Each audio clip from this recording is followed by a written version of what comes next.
السلام علیکم ورحمۃ اللہ وبرکاتہ۔ وَيَسْأَلُونَكَ، اور وہ سوال کرتے ہیں آپ سے۔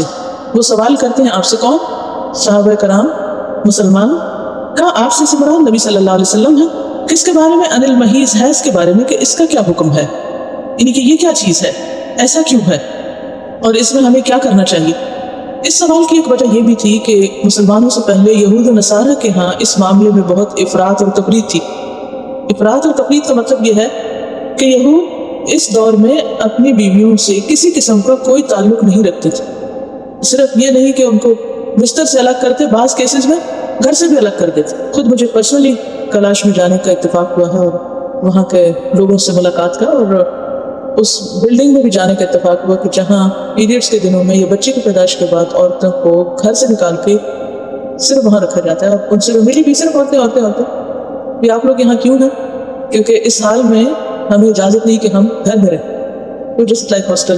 تو یعنی اس حد تک بڑی ہوئی روایت کہ عورت سے اس کے ہاتھ کا پکا ہوا کھانا نہیں، اس کے ساتھ سونا نہیں، اس کو ٹچ نہیں کرنا، بالکل اچھوت بنا کے رکھ دیا گیا۔ اس کے برعکس عیسائیت میں کسی قسم کی کوئی پابندی اور قید نہیں تھی، سارے تعلق حتیٰ کہ شوہر اور بیوی کا تعلق بھی جائز قرار دیا گیا۔ تو صحابہ کرام نے اس معاملے میں صحیح راستہ معلوم کرنا چاہا کہ ہمیں کیا کرنا چاہیے۔ اور پھر آپ دیکھیں کہ بظاہر دیکھنے میں سوال جو ہے ذرا سا آکورڈ بھی لگتا ہے، اور عموماً ایسے سوالات برسر مجلس نہیں کیے جاتے، اور پھر اللہ کی کتاب ایک بہت سیکریٹ کتاب ہے، اور بعض لوگ یہ بھی سوچ رہے ہوں گے کہ اس کتاب میں جس کو پڑھنا عبادت ہے، اس میں اگر ایسے لفظ اور ایسے معاملات ہیں تو کیا ان کو پڑھنا بھی عبادت ہے؟ جی ہاں بالکل، کیونکہ یہ سب اللہ ہی کی طرف سے ہے، اور اللہ تعالیٰ حق بات کرنے میں نہیں شرماتا، اور یہ سب چونکہ ہمارے زندگی سے متعلق معاملات ہیں، اس میں بھی ہمیں رہنمائی چاہیے۔ اس لیے اللہ سبحانہ وتعالیٰ نے بغیر کسی لاگ لپیٹ کے معاملے کو بالکل کھول کے بیان کر دیا۔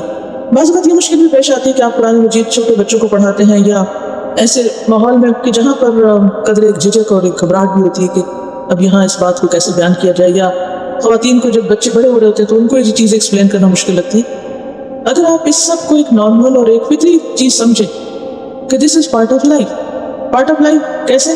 جیسے باقی آپ کی ضروریات ہیں، آپ کھاتے ہیں پیتے ہیں، آپ واش روم جاتے ہیں، آپ اپنی باقی نجاستوں سے اپنے آپ کو صاف رکھتے ہیں، پاک رکھتے ہیں، تو بالکل اسی طرح یہ بھی جسم سے آنے والی ایک نجاست ہے جس کا یہاں پر پوچھا گیا اور اس کا جواب بھی دیا گیا کہ یہ کیا ہے۔ آپ صلی اللہ علیہ وسلم نے خاص طور پر انصار کی عورتوں کی تعریف کی کہ وہ حق بات پوچھنے میں نہیں شرماتی۔ اور قرآن پاک میں پیچھے آپ اللہ سبحانہ تعالیٰ کے بارے میں پڑھ چکے، ان اللہ لا یستحی ان یضرب مثلا ما بعوضۃ فما فوقها، کہ بعض اوقات معمولی چیزیں اور ایسی چیزیں کہ جن کو ہم عموماً ڈسکس نہیں بھی کرتے لیکن ضرورتاً ان کو ڈسکس کرنے میں کوئی قباحت نہیں ہے، بس یہ کہ الفاظ کا چناؤ ایسا ہونا چاہیے کہ جو مناسب ہو، معقول ہو، کیونکہ مربت کے خلاف ہوتا ہے کہ برسر مجلس ایسی باتوں کو بہت اس انداز میں کیا جائے کہ جو بے حیائی میں داخل ہو جائے، وہ نہیں ہونا چاہیے۔ اور یہاں آپ دیکھ سکتے ہیں کہ کتنی بہترین طریقے سے بات کی گئی۔ وَيَسْأَلُونَكَ عَنِ الْمَحِيضِ، اور وہ آپ سے حیض کے بارے میں پوچھتے ہیں کہ اس کا کیا حکم ہے۔ قل، آپ بتا دیجئے، ہوا اذا، کہ وہ اذیت ہے، وہ ایک تکلیف کی حالت ہے، یعنی منسٹریشن کی حالت صحت سے زیادہ بیماری سے قریب ہے، کیونکہ نہ صرف یہ کہ انسان جسمانی طور پر بلکہ اسپرچولی بھی اپنے آپ کو ڈاؤن فیل کرتا ہے، جس میں بہت ساری سمٹمز طبی طور پر ڈائگنوز کی جاتی ہیں، مثلا پیریڈ سے پہلے بھی اور پھر اس کے دوران بھی، کیونکہ ہارمونل چینج ہوتا ہے، چڑچڑاپن ہے، بعض کا ڈپریشن ہوتا ہے، ٹینشن، بے چینی، اریٹیشن، سستی، تھکاوٹ اور موڈ سوئنگز، بلا وجہ رونا، اور یہ ساری چیزیں جو ہیں اس کے ساتھ ساتھ ہیں۔ تو ان ساری علامات کو لوگ ایکسپیرینس بھی کرتے ہیں اور دوسروں میں بھی دیکھتے ہیں، تو مردوں کو یہ بتا دیا گیا کہ عورت کی اس حیثیت کو اور اس اسٹیٹ کو سمجھیں کہ وہ اسٹیٹ جو ہے یہ دونوں کے لیے تکلیف دے۔ اب آپ دیکھیں کہ جس پر گزر رہی ہے یہ ساری کیفیت، اس کے لیے تو ہے ہی تکلیف دے، مثلا عورت کے لیے، لیکن مرد کے لیے بھی تکلیف دہ ہے کہ جو ایسی عورت کے ساتھ رہ رہا ہے، اس کے لیے بھی ایک پریشانی ہوتی ہے کہ اب دیکھیں جب آپ کا موڈ اوپر نیچے ہوگا، جب آپ بلا وجہ غصہ کریں گے، جب آپ بات پہ ناراض ہوں گے، تو آپ تو ہیں ہی متاثر، لیکن وہ بھی متاثرین میں سے ہیں۔ اذا جو ہے ہر وہ چیز جو جسمانی اور روحانی طور پر انسان کے لیے نقصان دہ ہو، اذیت کا باعث بنے، ٹھیک ہے۔ اور اس میں وضاحت میں آگے آتا ہے کہ پھر یہ نجاست ہے اور یہ گندگی ہے اور یہ اذیت ہے۔ فاعتزلوا النساء، تو الگ رہو عورتوں سے۔ یہاں اس کا مطلب یہ نہیں کہ بستر میں الگ رہو یا گھر سے الگ رہو، اس سے مراد ہے سیکشل ریلیشن شپ سے الگ رہو. فی المحیض حالت حیض میں، یعنی اس حال میں تم جسمانی طور پر ان سے تعلق قائم نہ کرو، یہ اللہ کی حدود میں سے ہے. اچھا، اس کی وضاحت حدیث میں بھی ہے. صحیح مسلم کی روایت ہے، اصنعوا کل شیء الا النکاح، سب کچھ کر سکتے ہو سوائے نکاح کے. اور نکاح کے جو 2 معنی میں نے آپ کو بتائے تھے، ایک عقد نکاح یعنی لیگل کانٹریکٹ، اور دوسرا کیا بتایا تھا؟ جسمانی تعلق. تو یہاں پر نکاح کا معنی جسمانی تعلق ہے، یعنی شوہر و بیوی کا خاص تعلق. اصنعوا کل شیء الا النکاح یعنی نکاح کے سوا سب کچھ کر سکتے، یعنی پاس بیٹھ سکتے ہو، نارمل یعنی زندگی گزارو. ولا تقربوهن، اور نہ تم ان کے قریب جاؤ. اور قریب جانے سے بھی مراد یہاں قرابت ایک جسمانی ہے، یعنی سیکشل ریلیشن شپ ہے. حتیٰ یہاں تک کہ یطہرن، وہ پاک ہو جائیں. اور یہاں پاک ہونے سے مراد یہ کہ ان کا خون آنا بند ہو جائے. فإذا تطہرن، پھر اگر وہ پاک ہو جائیں، اور تطہر ہوتا ہے اہتمام کے ساتھ پاکیزگی حاصل کرنا، غسل حیض کہہ لیں آپ. مراد ہے یہاں کہ جب وہ نہا چکے، حیض جنابت کی قسم. فإذا تطہرن، پھر جب وہ پاک ہو جائیں یعنی نہا چکے، فأتوہن، تو آؤ ان کے پاس. اور یہ اباحت کے لیے یعنی اب جائز ہے. اس کا یہ مطلب نہیں کہ لازمی تعلق قائم کرنا ہے. اس سے مراد یہ کہ اب جس چیز کی ممانعت تھی لا تقربوہن، وہ ممانعت دور ہو گئی ہے. فأتوہن من حیث امرکم اللہ، جہاں سے اللہ نے تم کو حکم دیا ہے. یعنی عورت کے ساتھ جسمانی تعلق اس طریقے پر قائم کرو جس طریقے پر اللہ نے اجازت دی ہے. اور وہ ایک ہی طریقہ ہے. یعنی محیض کو اگر آپ دوسرے معنی میں لیں تو کیا ہے؟ یعنی جس جگہ سے حیض آتا ہے، جہاں سے اللہ نے تم کو حکم دیا. اس حکم کو سمجھنے کے لیے اگلی آیت بھی آپ کو فائدہ دے گی کہ جس میں نساؤکم حرث لکم، تمہاری عورتیں تمہارے لیے کھیتی کی طرح ہیں. یعنی جس تعلق کے نتیجے میں بچہ پیدا ہو سکتا ہے وہ تعلق درست تعلق ہے.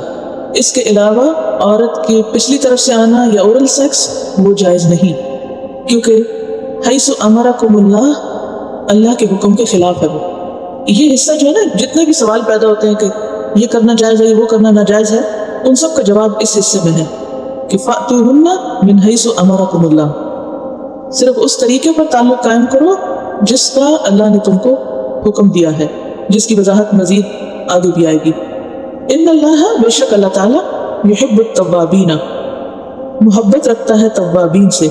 توابین کون ہیں؟ جو بہت زیادہ توبہ کرتے ہیں، جو حدود کی پابندی کرتے ہیں اور چھوٹی موٹی غلطی پر بھی فوراً اللہ کی طرف رجوع کرتے ہیں.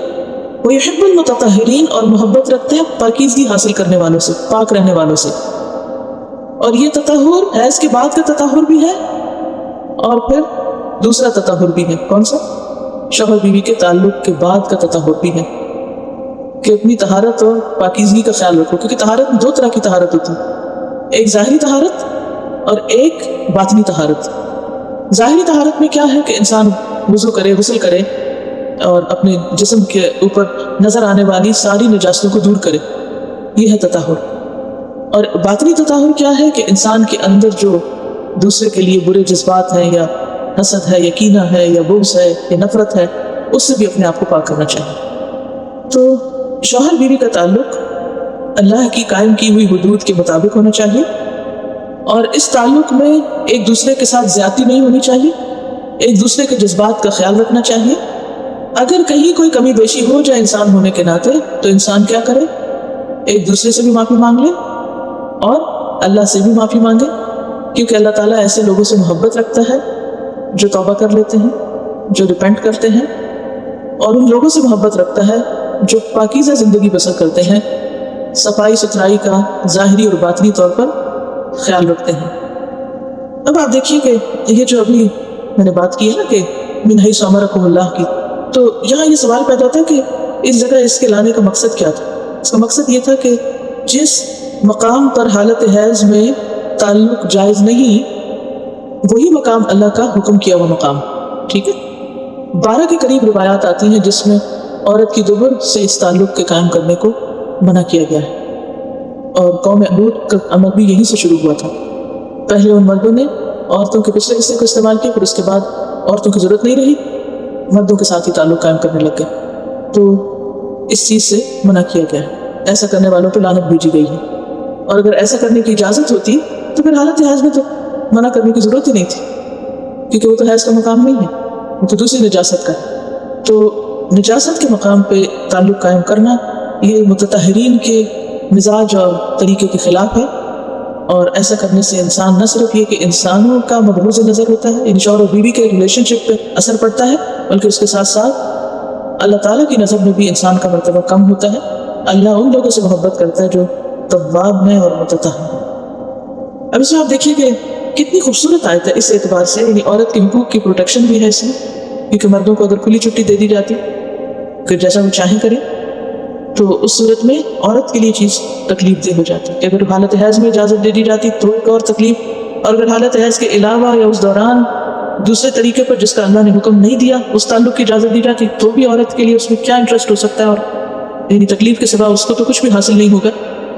اور پھر اسی طرح یہ کہ کیونکہ اس حالت میں عورت جسمانی طور پر صحت سے زیادہ بیماری کے قریب ہوتی ہے، نفسیاتی اور جذباتی طور پر بھی بیماری کے زیادہ قریب ہوتی ہے، حتیٰ کہ یہ کہا جاتا ہے کہ ذہنی یاداشت اور ذہنی طور پر بھی وہ پوری طرح سٹیبل نہیں رہتی۔ بعض ریسرچز کے مطابق 150 سمٹمز ڈائگنوز کی گئی ہیں عورت کے اندر اس عمل کے دوران۔ سمٹمز ہوتی ہیں نا بیماریوں کے مختلف، تو مختلف عورتوں پہ ریسرچ کر کے تو 150 سمٹمز پائی گئی ہیں کہ جو ایب نارمل ہوتی ہیں، نارمل کے خلاف ہوتی ہیں۔ تو اس سے پتہ چلتا ہے کہ عورت کے حقوق کی رعایت بے حد ضروری ہے، اس کے حق کی، اس کے مزاج کی، اس کی تکلیف کی۔ اور اختتام پہ اسی لیے کہا گیا کہ اگر عورت کی طرف سے اور جذباتی کیفیت میں مرد کو کوئی تکلیف پہنچ جائے یا مرد کی طرف سے عورت کو کوئی تکلیف پہنچ جائے تو پھر کیا پسندیدہ ہے کہ کیا کیا جائے؟ اللہ کے حضور انسان اپنے گناہوں کی معافی مانگے اور ہر حال میں پاکیزگی کا خیال رکھے۔ اب یہ تطہر آپ دیکھیں، جیسے میں نے پہلے بھی کہا کہ جسمانی پاکیزگی تو ہے جس میں نہانا اور صفائی ستھرائی اور یہ سب چیزیں آتی ہیں، لیکن شوہر اور بیوی کے درمیان جو گرجز ہوتے ہیں اور جو بعض اوقات ایک دوسرے کے خلاف بدگمانیاں پیدا ہو جاتی ہیں، کیونکہ شیطان کا سب سے پسندیدہ کام کیا ہے؟ ہسبینڈ وائف کو لڑانا۔ اور جب عورت ایسے حالت سے گزر رہی ہو کہ اس کا مزاج برہم ہی ہو تو اس میں اگر کوئی چیز ایسی ہو جائے تو وہ دل میں رہ جاتی ہے اور پھر وہ زندگی کا ایک حصہ بننے لگتی ہے۔ تو ان ساری صورتوں میں جو بہترین چیز ہے وہ یہ کہ اللہ کی محبت حاصل کرنے کے لیے انسان دوسروں کو بھی معاف کر دے، اور اس کے ساتھ ساتھ یہ کہ اپنے دل کی جو باطنی طہارت ہے اس کا بھی اہتمام کرے۔ اور یہ صرف اسی وقت ہو سکتا ہے جب انسان کے سامنے ایک بہت بڑی منزل اور بہت بڑا گول ہو، اور وہ کیا ہے کہ مجھے کسی طرح اللہ کی محبت نصیب ہو۔ اب دیکھیے کہ کسی انسان کے لیے اس سے بڑی کوئی بھی آنر کی بات نہیں ہو سکتی کہ اللہ اس سے محبت کرے۔ تھوڑی دیر کے لیے سوچئے، اگر آپ یہ چاہتے ہو کہ کوئی انسان آپ سے محبت کرے تو آپ کیا کریں گے؟ کوشش کریں گے نا، ارن کرنی پڑتی ہے نہیں؟ مثلا اگر آپ یہ چاہیں کہ کوئی آپ سے محبت کرے، کوئی انسان، کیا کریں؟ ہر وہ کام جو اس کو پسند ہوگا، اور پھر یہ معلوم کرنے کی کوشش کریں گے کہ اچھا اس کو کیا کیا پسند ہے، یہ نہیں جاننا چاہیں گے اچھا اس کو کیا پسند ہے، تاکہ آپ وہ کریں تو وہ خوش ہو جائے، اس کو خوش کرنے کا ہر کام کرنا چاہیں گے آپ۔ یہاں پر آپ دیکھیں کہ آپ کو 2 کام بتا دیے گئے ہیں جن کے ذریعے سے آپ اللہ کو خوش کر سکتے ہیں، تو اللہ تعالیٰ آپ سے محبت کریں گے، اور وہ کیا ہیں 2 کام؟ ایک ہے توبہ اور دوسرے ہے طہارت۔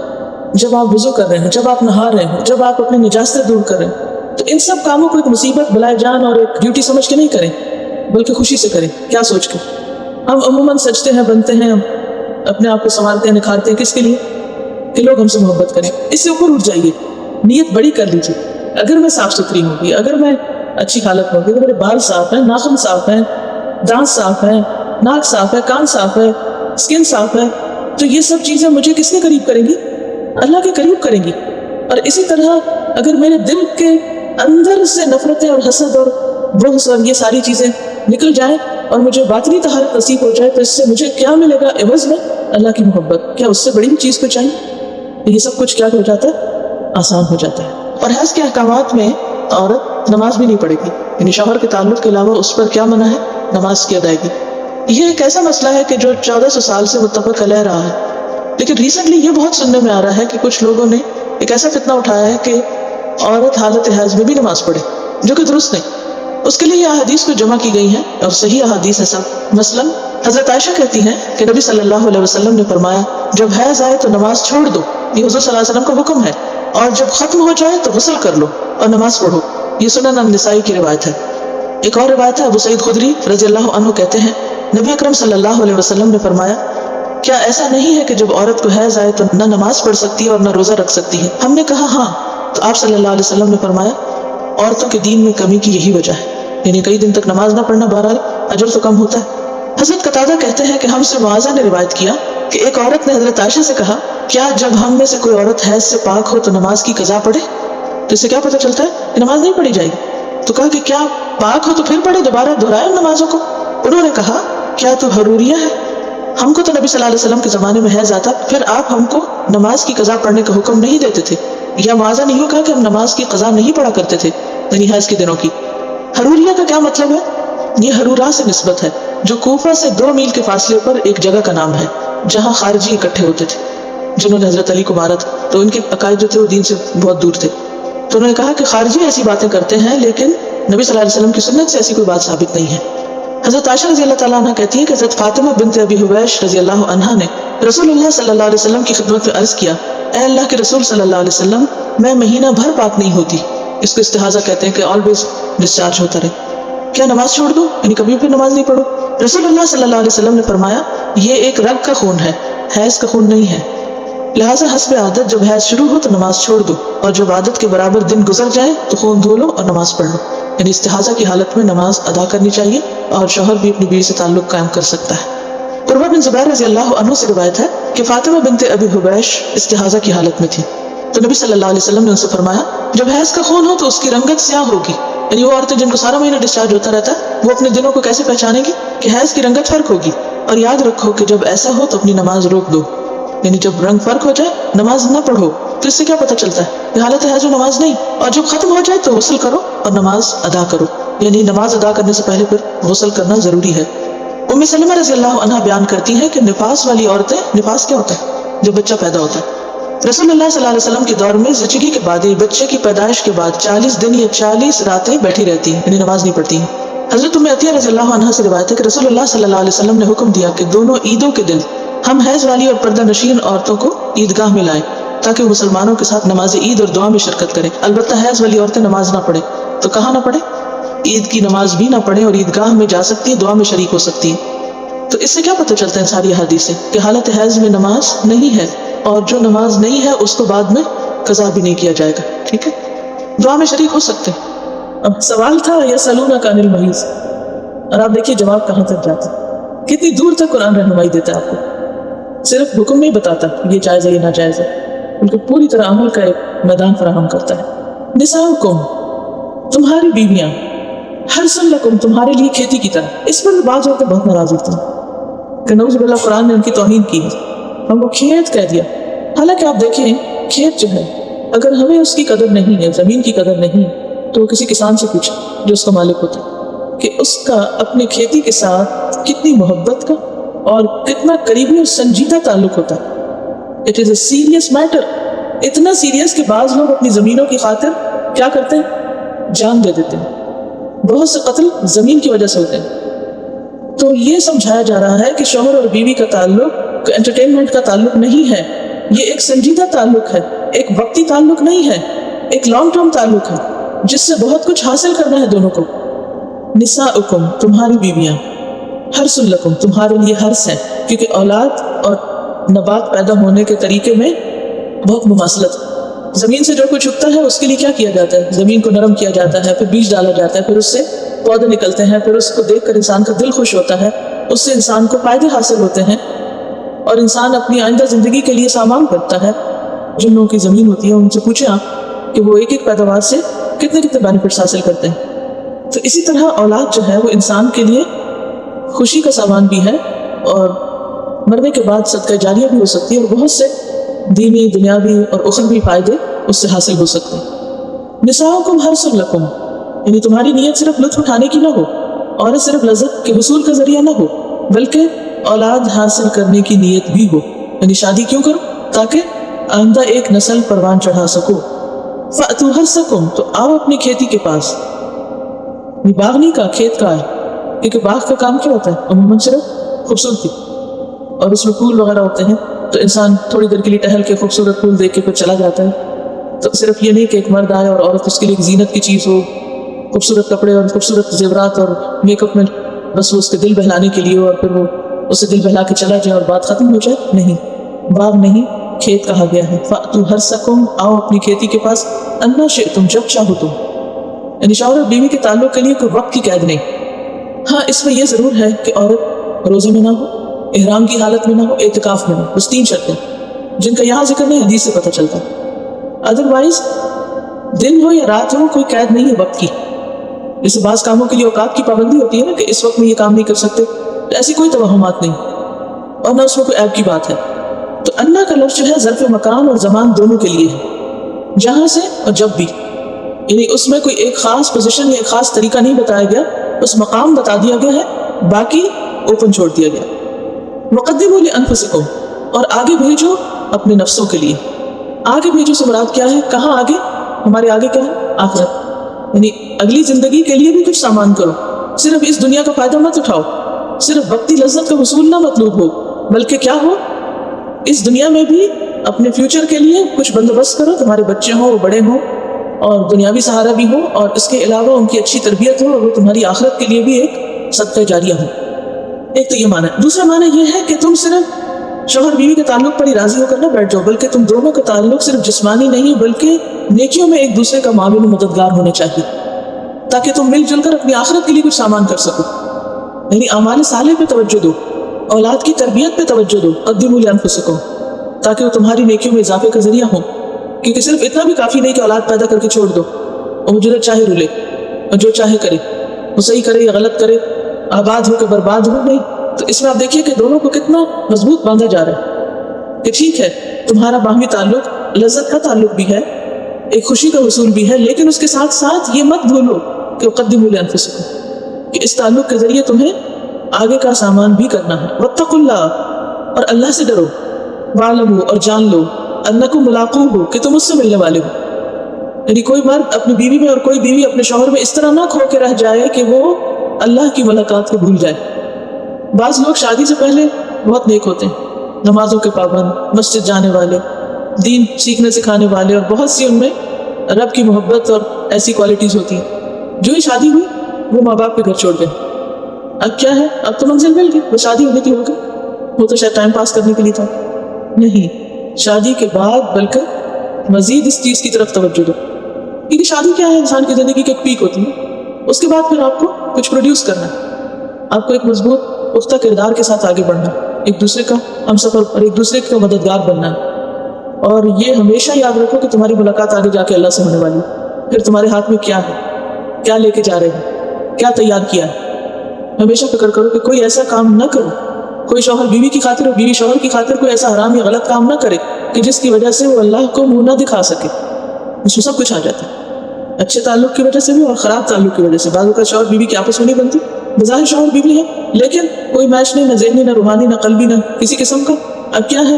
شوہر نے اپنی دل لگی کا سامان کر رکھا ہے، بیوی نے اپنا کر رکھا ہے۔ نتیجہ کیا ہے کہ بعض اوقات حلال کا رستہ چھوڑ کے حرام کی طرف نکل جاتے ہیں، جس کے نتیجے میں اللہ سے ملاقات مشکل ہو جائے گی۔ وَاعْلَمُوا أَنَّكُمْ مُلَاقُوهُ، یاد رکھو تم نے اس سے ملنا۔ بعض اوقات کیا ہوتا ہے؟ دونوں ایک دوسرے پہ زیادتی کر رہے ہوتے ہیں، شوہر بیوی پہ زیادتی کرتا ہے، ظلم کرتا ہے، اس کے حق مارتا ہے، اس کی رعایت نہیں کرتا، اس کی ضروریات کا خیال نہیں رکھتا، اس کو خرچ نہیں کرتا، اس کو اہمیت نہیں دیتا۔ اب وہ کیا سمجھ کے کرتا ہے؟ میری اتھارٹی، میری طاقت، میرا سب کچھ، میں جو چاہوں کروں۔ کہ نہیں نہیں نہیں، ٹھہر جاؤ۔ وَاعْلَمُوا أَنَّكُمْ مُلَاقُوهُ، یہاں ساری مرضی نہیں چلے گی۔ اگر تم نے ایسا کیا، آگے وہ پل صراط سے گزرنا ہوگا، اللہ کے سامنے حاضر ہونا ہوگا اور تمہیں ساری جواب دہی کرنی پڑے گی۔ اسی طرح اگر ایک عورت شوہر کے ساتھ زیادتی کر رہی ہے، کسی بھی قسم کی خیانت کر رہی ہے، کوئی بھی ایسا غلط کام، تو اسے بھی یاد رکھنا چاہیے کہ دنیا میں کسی کے حقوق مار کے آگے جا کر تو بچ نہیں سکتے۔ یہ بالکل ایسی کہ جیسے کوئی گاڑی چلا رہا ہو، ٹریفک کے قوانین کی پابندی نہ کر رہا ہو، اور راستے میں سڑک پر سے کوئی پوچھنے والا نہیں، لیکن جو وہ کر رہا ہے اس کی سب کی تصویریں بن رہی ہیں، جو اوور اسپیڈنگ کر رہا ہے یا جو کسی کو مارا ہے یا کچھ، اور آگے جا کے پکڑو۔ پاکستان میں موٹر وے پہ سفر کر رہے تھے، ہمارے ڈرائیور نے اوور اسپیڈنگ کر دی، صرف 11 مائلس کا فرق تھی۔ اب جس وقت وہ پہنچا چیک پوسٹ پہ جہاں سے وہ باہر نکلتے ہیں، 700 روپیز تک اس کو جرمانہ پڑا، صرف اتنی سی مسٹیک کا۔ تو سڑک پہ تو مزے سے چلاتا رہا، لیکن جب وہاں پہنچا آگے چیک پوسٹ پہ اس کو فائن پے کرنا پڑا۔ تو بالکل اسی طرح دنیا میں تم اپنے آپ کو آزاد سمجھتے ہیں، مزے کر رہے ہیں، ظلم زیادتی اس کو، نوچ اس کو، کٹھے رہنے والے اور ایک دوسرے کو ستاتے زیادہ بعض اوقات، اور بے خوف ہو کے ستاتے ہیں، ناروا طور پہ ستاتے ہیں۔ تو اس کا علاج یہ بتایا گیا۔ دنیا کا کوئی قانون تعلقات کو بہتر نہیں بنا سکتا. کوئی طریقہ ہے ہی نہیں جب تک کہ خدا کا خوف ہو, جب تک کسی بڑے کی پکڑ کا اندیشہ نہ ہو. وہ بڑا جو آپ کے بیڈ روم کے اندر بھی دیکھ سکتا ہے. بہت سے مسائل آپ کورٹ تک لے جاتے ہیں کہ آپ شوہر بیوی پہ, بیوی شوہر پہ الزام لگا سکتا ہے, اعتراض کر سکتا ہے, لیکن کوئی نہیں جانتا کہ اندر کیا ہوا ہے. لیکن اللہ کو سب پتہ ہے اور وہ دیکھ رہا ہے کون کس پہ زیادتی کر رہا ہے, اور وہ چھوڑے گا نہیں, اس کے پاس سے ہو کے گزرنا ہے. وَاعْلَمُوا أَنَّكُمْ مُلَاقُوهُ وَبَشِّرِ الْمُؤْمِنِينَ. اور خوشخبری دے دو مومنوں کو. کس بات کی؟ کہ وہ جب اللہ سے جا کے ملیں گے تو اللہ ان سے راضی ہو جائے گا, وہ اللہ سے راضی ہو جائے گا. یہ سننا تو بہت خوشگوار ہے, لیکن اس منزل تک پہنچنا مشکل ہے. اس تک پہنچنے کے لیے بہت سے صبر کی ضرورت ہوتی ہے اور بہت سی قربانیوں کی ضرورت ہوتی ہے. ہم بعض اوقات قربانی کیوں نہیں دے سکتے؟ ہمیں کیا ملے گا؟ آج کی دنیا میں ہر وقت حقوق لینے کے سبق پڑھائے جاتے ہیں کہ تمہارا یہ حق ہے, یہ حق ہے, یہ حق ہے, یہ حق مانگو, یہ مانگو, یہ مانگو. اگر شوہر نہیں دیتا تو جاؤ قانون کے ذریعے مانگو. حاصل کیا ہوتا ہے؟ کتنے کو مل جاتے ہیں, بات نہیں بنتی. یعنی وہ حقوق لیتے لیتے گھر ٹوٹ جاتا ہے, شوہر ہاتھ سے جاتا ہے, بچے ہاتھ سے جاتے ہیں. حاصل کیا ملا؟ کچھ بھی نہیں. اللہ تعالیٰ حقوق کی بھی بات کرتے ہیں, لیکن اس سے زیادہ تقویٰ کی بات, اللہ سے ڈرنے کی اور آخرت کی ملاقات کی, اور وہاں جواب دہی کی. پھر فرمایا وَلَا تَجْعَلُوا اللَّهَ عُرْضَةً لِأَيْمَانِكُمْ. بات یہ کہ زد اور غصے میں انسان کئی طرح کی قسمیں کھا لیتا ہے, اور خصوصاً یہ شوہر بیوی کے کانٹیکس میں کیا ہوتا ہے کہ ایک دوسرے سے ناراض ہوئے, قسم کھا لی میں اب آئندہ کوئی بھلائی نہیں کروں گا, یا یہ کہ دوسرے لوگ قسم کھا لیتے میں فلاں کے درمیان صلح نہیں کراؤں گا, ان کا تو روز کا کام ہے لڑنا. تو ایسی ضد اور ایسا غصہ درست نہیں. فرمایا کہ اللہ کے نام کو مت نشانہ بناؤ اپنی قسموں کے لیے, یعنی قسمیں کھا کھا کر نیکی سے مت رکو. عرضہ اصل میں ہوتا ہے وہ چیز جو دو کے بیچ میں رکاوٹ بن جائے, یا وہ چیز جو سامنے ہو جس کو گاڑ کے اس پہ کوئی چیز پھینکی جائے. آپ نے دیکھا ہوگا بعض اوقات وہ نشانہ بازی کرتے ہیں جب سیکھتے ہیں, ٹارگیٹ پریکٹس جو ہوتی ہے تو وہ کیا ہوتا ہے, سامنے ہوتا ہے وہ عرضہ ہوتا ہے. اور اسی طرح ڈھال جو ہوتی ہے, دو چیزوں کے بیچ میں ایک آنے والی چیز. یہاں کہا جا رہا ہے کہ اللہ کا نام مت یوز کرو لِأَيْمَانِكُمْ اپنی قسموں, یعنی اللہ کے نام کی قسمیں کھا کر یہ مت کہو ان تبروا کہ تم نیکی نہیں کرو گے, وتتقوا اور تم تقوی نہیں اختیار کرو گے, وتصلحوا بین الناس اور لوگوں کے درمیان صلح نہیں کراؤ گے.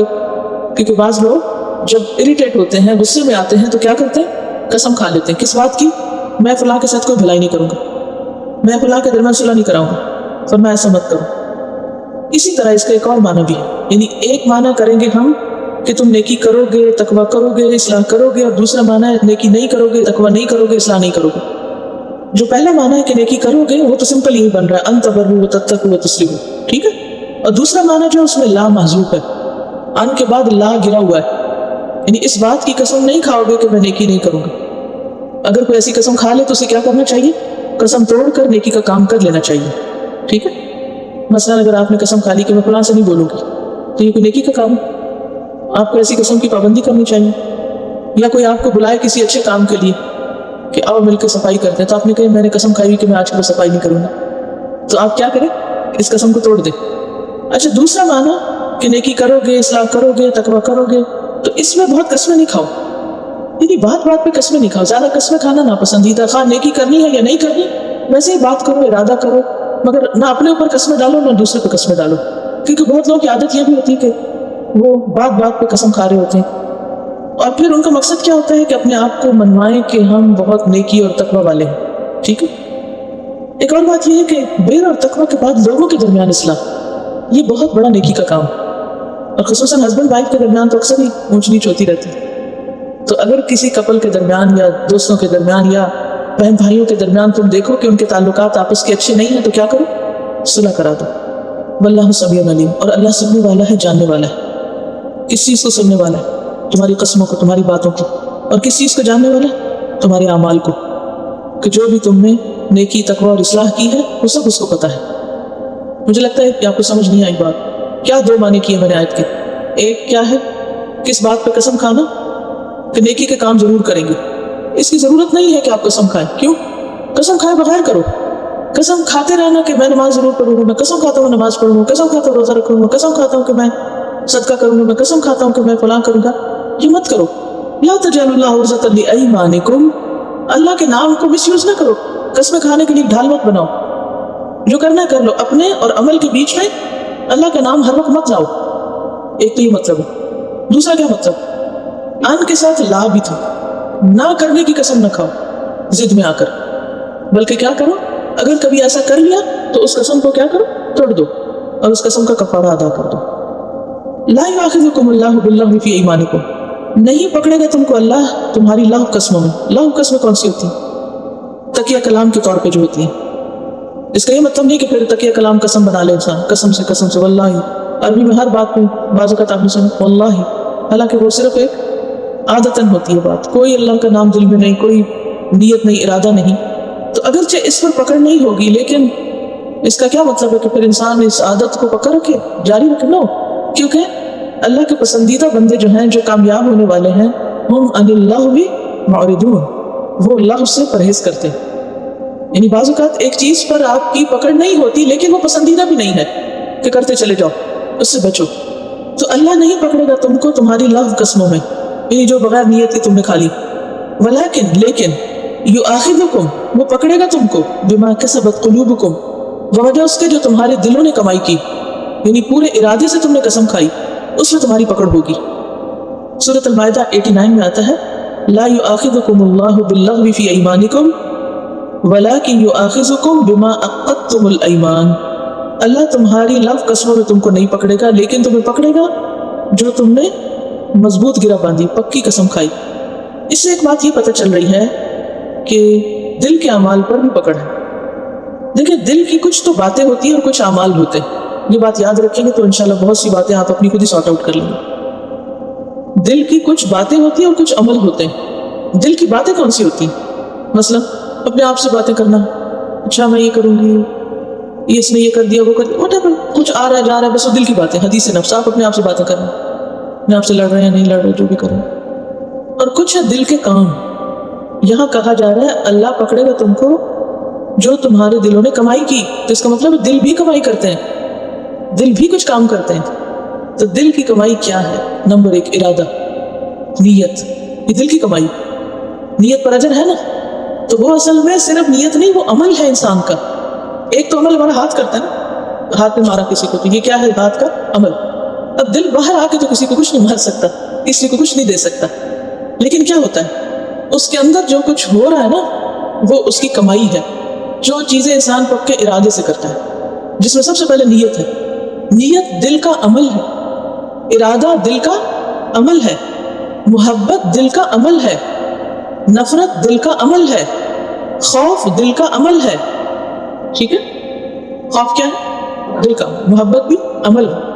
یعنی جس طرح ہاتھ کے کچھ کام ہے نا، اسی طرح دل کے بھی کچھ کام ہے۔ کسبت قلوبکم، حسد اور بغض بھی کام ہے اس کا۔ کون سے کام ہوئے؟ اس کو آپ یوں ہی سمجھ لیں، جیسے زبان کا کام کیا ہوتا ہے؟ بولنا۔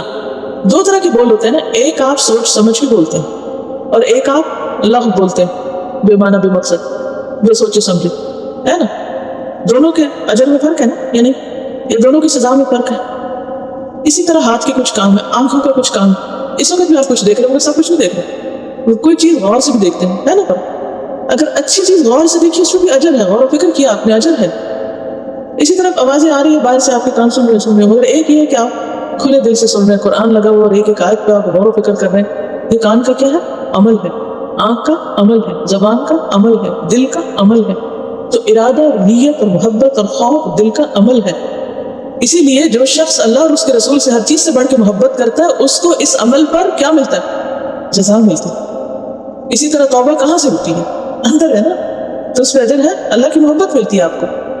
ٹھیک ہے، تو وَلَٰكِن يُؤَاخِذُكُم بِمَا كَسَبَتْ قُلُوبُكُم، ہاں جو چیزیں آپ کے اختیار میں ہوں، بے اختیار ہوں، ان پہ نہیں پکڑ پھر، کیونکہ ہاتھوں کو تو آپ پکڑ کے بھی رکھ سکتے ہیں، آپ اس کو کف کر سکتے ہیں، زنجیر پکڑ کے باندھ سکتے ہیں، اپنے پاؤں کو باندھ سکتے ہیں، منہ پہ بھی ٹیپ لگا سکتے ہیں، لیکن دل کا کیا کریں گے؟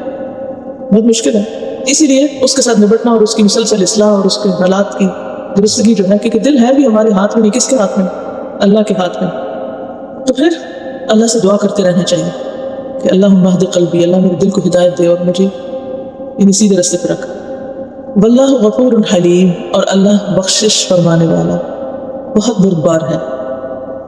یعنی جو تمہارے اعمال بھول چوک میں ہوتے ہیں، بے اختیاری میں ہوتے ہیں، ان پہ کیا کرے گا؟ معاف کر دے گا۔ اور اسی طرح تمہارے دل کی بھی بعض کمائیاں ایسی ہیں جن پر تمہیں اختیار نہیں، اور تم کوشش بھی کرتے ہو پھر وہ ادھر ہی ہو جاتا ہے، پھر وہ ادھر ہی لٹک جاتا ہے، تو ایسی صورت میں اللہ تعالیٰ فوراً نہیں پکڑتا تم کو. اب مثلا آپ دیکھیں کہ اگر آپ بیٹھ کے کسی کے خلاف خوب نفرت کر رہے ہو، غصہ ہو رہا ہو، تو اللہ تعالیٰ ایسا تو نہیں کرتا کہ فوراً آپ کو غصے میں آپ پٹک دے، نہیں ہوتا. بعض اوقات نہ روا غصہ کر رہے ہوتے ہیں، تو وہ حلیم ہے، بردبار ہے. اس کے لیے ہمارے دل کی حالت ایسی ہے جیسے ہماری شکل. ہمیں تو اپنے ہاتھ کو جیسے دیکھنا، اللہ کے لیے عالم الغیب والشہادہ، ظاہری اعضاء اور اندر کے اعضاء سب کو اللہ تعالیٰ برابر دیکھتے ہیں. شیطان جو طرح ہر وقت تاک رکھتا ہے، دیکھتا رہتا ہے کہ جب اس میں اللہ کی یاد نہیں ہوتی تو فوراً آ کے اس پہ قبضہ جمانے کی کوشش کرتا ہے. یہ اناٹینڈڈ پراپرٹی ہوتی ہے. آگے پھر کچھ خاندانی احکامات. اب آپ نے یہ غور کیا قرآن کے سٹائل پر کہ باتیں ہو رہی ہوتی ہیں خاندانی، لیگل، قانونی، اور بیچ میں تقویٰ اور دل کی باتیں ہیں. اس کا تعلق ہے کیوں؟ اس لیے ہمارا دل کنٹرول کر رہا تھا نا ہمارے باقی اعمال کو بھی، تو ساتھ ساتھ اس کی اصلاح ضروری ہوتی ہے. جب تک اس کی نہ ہو ہمارے عمل درست نہیں ہو سکتے. للذین یؤلون من نسائہم. اور آپ ربط بھی دیکھ رہے ہیں ایک دوسرے کے ساتھ کس طرح کنیکٹڈ ہیں آیات. اب آپ دیکھیں کہ پیچھے بات ہوئی تھی کہ ضد اور غصہ آپس میں آئے تو تم اللہ کا نام مت استعمال کرو اپنی لڑائیوں میں، اور پھر اللہ تمہیں ایسی قسموں پہ نہیں پکڑے گا جو تم نے بے سوچے سمجھے کہہ دی. اور پھر اب ایک خاص قسم کی قسم کا ذکر آ رہا ہے جو شوہر بیوی کے تعلق سے متعلق ہے. فرمایا للذین یؤلون من نسائہم. وہ لوگ جو اپنی بیویوں سے ایلا کرتے ہیں. ایلا کا مطلب ہے کسی مرد کا یہ قسم کھانا کہ وہ اپنی عورت کے ساتھ ایک خاص مدت تک، جسے وہ خود ہی ڈٹرمن کرتا ہے، مثلا 1 سال تک کوئی جسمانی تعلق قائم نہیں کرے گا. اگر وہ مدت 4 مہینے سے زیادہ ہو تو پھر ایک سیریس میٹر ہے، قانون کے دائرے میں آ جائے گی. چھوٹی چھوٹی باتوں پر تو ہسبینڈ وائف میں اختلاف ہوتا ہے، ناراضگیاں ہوتی ہیں، ایک دوسرے سے روٹنا ہوتا ہے، کبھی قسم بھی کھا لیتے ہیں کہ 3 دن نہیں بولیں گے، 5 دن نہیں بولیں گے، مثلا وہ تو چلتا رہتا ہے. لیکن اگر کوئی حد سے بڑھ جائے تو پھر ایک حد رکھی گئی کہ یہاں تک تو ٹھیک ہے، لیکن اگر اس سے آگے جاؤ گے تو معاملہ تمہارے ہاتھ میں نہیں رہے گا، وہاں پر ایک قانون لاگو ہو جائے گا. اور وہ کیا ہے؟ وہ لوگ جو اپنی بیویوں سے تعلق نہ رکھنے کی قسم کھا بیٹھے، تربصوا انتظار کریں، 4 اشہر مہینے، یعنی ان کی مہلت 4 مہینے کی ہے. فَإِنْ فَاؤوا. پھر اگر وہ لوٹ آئے، قسم توڑ دیں، کفارہ کر دیں، فَإِنَّ اللَّهَ غَفُورٌ رَحِيمٌ. تو بے شک اللہ غفور رحیم ہے. انہوں نے جو نقصان دیا ہے یا اپنے اوپر ظلم کیا ہے، کیونکہ ایسی قسم کھانا خود پر بھی ظلم کرنا ہے، بیوی پر بھی ظلم کرنا ہے، گھر کے ماحول کو خراب کرنا ہے، تو اللہ تعالیٰ ان کی توبہ قبول کر لے گا اگر وہ اپنی غلطی سے باز آ گئے. ٹھیک ہے، یعنی ان کے ظلم کے باوجود، جیسے سورۃ الرعد آیت 6 میں آتا ہے وَإِنَّ رَبَّكَ لَذُو مَغْفِرَةٍ لِلنَّاسِ عَلَىٰ ظُلْمِهِمْ. اللہ لوگوں کے ظلم کے باوجود ان پہ مغفرت کرنے والا ہے، ان کو بخشنے والا ہے. تو جو مرد اپنی بیوی سے جسمانی تعلق، سیکشل ریلیشن شپ نہ رکھنے کی قسم کھا لے اور وہ مدت 4 مہینے سے زیادہ کی ہو، تو پھر اس کے پاس صرف 4 مہینے کی مہلت ہے. اس عرصے میں اگر وہ ریپینٹ کر لیتا ہے تو ٹھیک، اور اگر نہیں کرتا تو معاملہ کورٹ میں چلا جائے گا اور عورت ایسے مرد سے طلاق لے لے گی. یعنی کورٹ کو ڈگری جاری کرنی پڑے گی، عورت مرد سے الگ کر دی جائے گی، کیونکہ ایک خاص مدت کے بعد بیوی کے ساتھ ایسا سلوک ظلم میں داخل ہو جاتا ہے.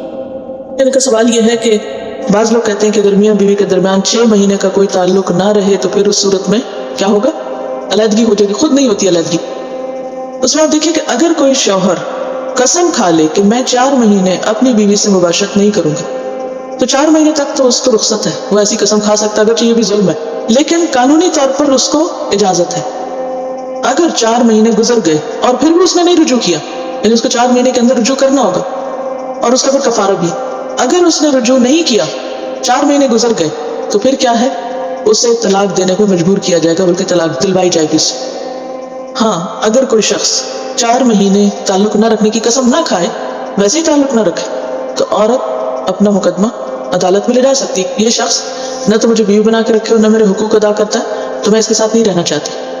لیکن اگر میوچل انڈرسٹینڈنگ کے ساتھ کوئی تعلق نہیں ہے اور بس ٹھیک ہے زندگی گزر رہی ہے، تو اس صورت میں خود بخود طلاق نہیں ہوگی. طلاق جو ہے وہ دینے سے ہوتی ہے یا لینے سے ہوتی ہے، آٹومیٹیکلی طلاق نہیں ہوتی. وَإِنْ عَزَمُوا الطَّلَاقَ.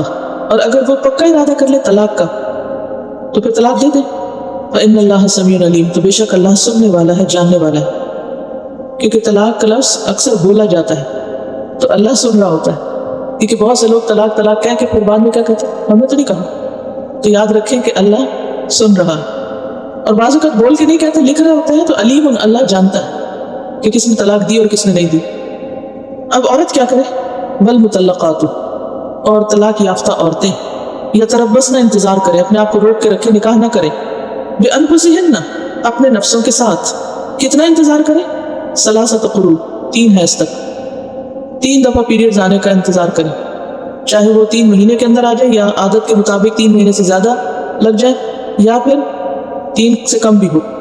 3 months نہیں کہا گیا، کیا کہا گیا؟ ثلاثۃ قروء، اور اس میں پھر عادت کا فرق ہوگا۔ ولا یحل لہن، اور نہیں حلال ان کے لیے، ان یکتمن، کہ وہ چھپا کے رکھیں، ما خلق اللہ، جو اللہ نے پیدا کیا، کہاں؟ فی ارحامہن، ان کے رحموں میں، ان کے پیٹ میں جو اللہ نے پیدا کیا بچہ، یعنی 3 حیض کے آنے پر پتہ چل جائے گا کہ عورت پریگننٹ ہے یا نہیں۔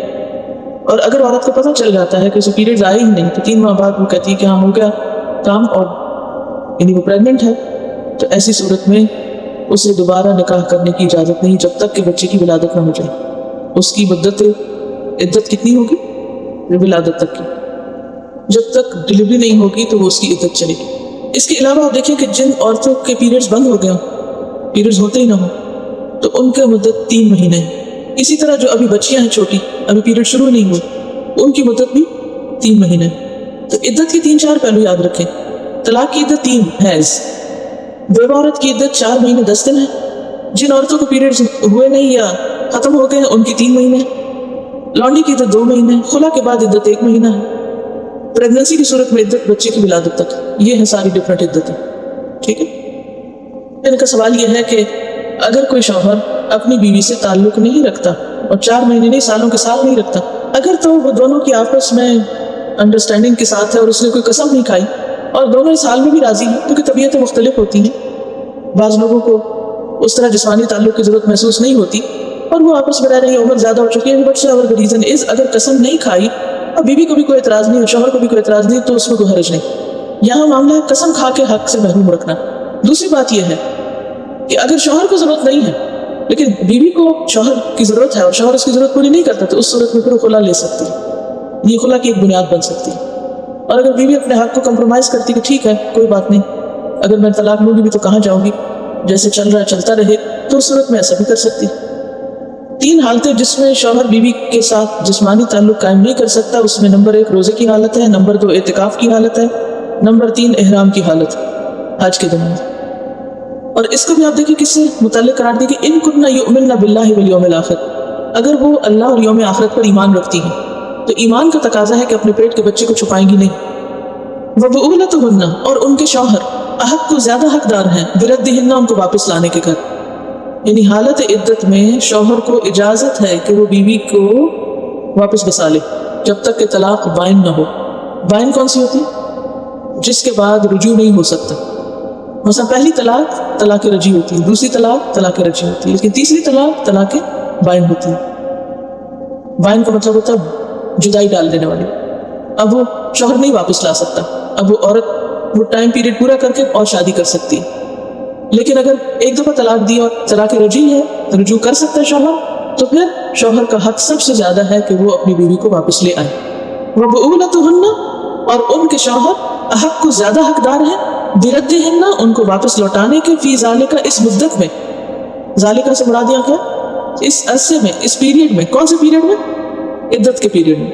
ان ارادوا اصلاح، شرط یہ ہے کہ اصلاح چاہیں، ریکنسیلیشن چاہیں، یہ نہیں کہ ستانے کے لیے واپس لے آئیں کہ ایک عورت کو طلاق دی جو ہی اس کی عدت ختم ہونے والی ہو وہ اسے کہنے نہیں میں واپس بسانا چاہتا ہوں اور واپس لے جائے اور واپس لے جا کے پھر وہی ظلم و ستم شروع کر دے، تو اس کی اجازت نہیں ہے، یہ کنڈیشنل ہے۔ ان ارادوا اصلاح، اگر واقعی اس نے سچے دل سے توبہ کر لی اور آئندہ اصلاح کرے گا تو پھر ایسا کیا جا سکتا ہے۔ وَلَهُنَّ، اور ان عورتوں کے لیے کیا ہے؟ حقوق ہیں۔ کیسے؟ مثل، مانند، سملر، الذی، وہ جو، علیہن، ان عورتوں کے اوپر ہیں، کیا ہے ان عورتوں کے اوپر؟ ذمہ داریاں، رسپانسبلٹیز۔ جیسے عورتوں پر رسپانسبلٹیز ہیں ایسے ہی عورتوں کے حقوق بھی ہیں۔ کس طرح؟ بالمعروف، معروف طریقے سے، یعنی کسٹم کے مطابق، کامن سینس کے مطابق، یعنی جو ریزنیبل طریقہ ہے کسی بھی سوسائٹی میں، کیونکہ ہر دور اور حالات اور زمان و مکان کے اختلاف سے چیزوں میں فرق ہوتا ہے حقوق اور ذمہ داریوں میں۔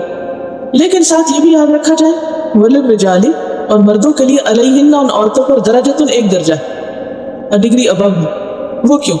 اس کی وجہ آگے سورۃ النساء میں بتائی گئی ہے کہ اللہ نے انہیں عورتوں کے مقابلے میں بعض ایسی کوالٹیز دی ہیں کہ جس کی وجہ سے وہی قوام ہو تو بہتر ہے. ان کوالٹیز میں نمبر 1 جسمانی طاقت کا زیادہ ہونا، نمبر 2 عقلی قوت کا زیادہ ہونا، کیونکہ عورت حالت حیض میں ذہنی اور جسمانی اور ایموشنلی کیا ہوتی ہے؟ ویک ہو جاتی. تیسری چیز ہے وَبِمَا أَنفَقُوا، کہ وہ اپنے مال میں سے خرچ کرتے ہیں. عورت کی کوئی ذمہ داری نہیں کہ وہ نان نفقہ لائے یا جاب کرے یا کمائے یا گھر کا خرچ چلائے، کوئی ذمہ داری نہیں اس کی. یہ مرد کی ذمہ داری ہے کیونکہ اس کو یہ رسپانسبلٹی دی گئی ہے، اسی وجہ سے اس کا درجہ ہے. پھر اسی طرح میراث میں بھی مردوں کا حصہ اسی وجہ سے زیادہ رکھا گیا. وَلِلرِّجَالِ عَلَيْهِنَّ دَرَجَةٌ. حقوق کے کئی درجے ہوتے ہیں. ایک ہے جینے کا حق، یعنی زندگی کا حق، مرد اور عورت میں کوئی فرق نہیں. تعلیم کا حق کوئی فرق نہیں. شادی کا حق کوئی فرق نہیں، دونوں کا حق ہے کہ ان کی شادی کی جائے. اسی طرح عبادات کا حق، عورت بھی عبادات کر سکتی، مرد کو بھی کرنا ہے. نماز، روزہ، حج، زکوٰۃ ایکولی فرض ہیں دونوں پر، جو بھی کنڈیشن ہوگی. اسی طرح آزادی، یعنی کہ بحیثیت ایک آزاد شہری کے رہ سکے مرد اور عورت سب کے لیے برابر. ہاں جہاں خاندانی زندگی آتی، گھر کا نظام آتا ہے، تو گھر کی اسٹیٹ میں ایک کو امیر بنایا گیا اور دوسرے کو اس کا اسسٹنٹ بنایا گیا. اور عمارت کس کے ہاتھ میں دی گئی؟ جس کے پاس قوت زیادہ تھی. چونکہ عورت کی جو مخصوص ذمہ داریاں جیسے بچوں کی پیدائش ہے یا اور جسمانی عوارضات ہیں، اس کی بنیاد پر اسے ذمہ داری نہیں دی گئی، ذمہ داری مرد پہ ڈالی گئی. یہ الگ بات ہے کہ وہ ادا نہ کرے، تو انہیں ایک فائنل اتھارٹی کے طور پر گھر کے نظام میں درجہ دیا گیا. اس کا یہ مطلب نہیں کہ ان کا درجہ اللہ کی نگاہ میں زیادہ ہو جاتا ہے یا ان کا جنت میں درجہ زیادہ ہوگا یا یہ کہ ان کو کوئی خاص قسم کے پریویلیجز حاصل ہیں. یہ درجہ اتھارٹی کا درجہ ہے، رسپانسبلٹی کا درجہ ہے. جتنی پاور زیادہ ہوگی اتنی رسپانسبلٹی زیادہ ہوگی. اچھا، اور اسی درجے کی بنیاد پر طلاق کا حق عورت کی بجائے مرد کو دیا گیا ہے اسلام میں، تاکہ گھر کے نظام کو قائم رکھا جا سکے. عورت اپنے مخصوص حالات میں جب کہ وہ اذا، تکلیف اور روحانی جسمانی مشکل میں ہوتی ہے تو کہیں ایسا نہ ہو کہ اس حق کو اپنے ہی خلاف استعمال کر لے. وَلِلرِّجَالِ عَلَيْهِنَّ دَرَجَةٌ وَاللَّهُ عَزِيزٌ حَكِيمٌ. اور اللہ زبردست ہے، حکمت والا ہے. اور ایک اصول ہمیں دیا گیا ہے، یہ جو ہے نا وَلَهُنَّ مِثْلُ الَّذِي عَلَيْهِنَّ بِالْمَعْرُوفِ، یہ پورا ایک اصول ہے. لا ضرر ولا ضرار، نہ کوئی نقصان اٹھائے اور نہ کسی کو نقصان دے.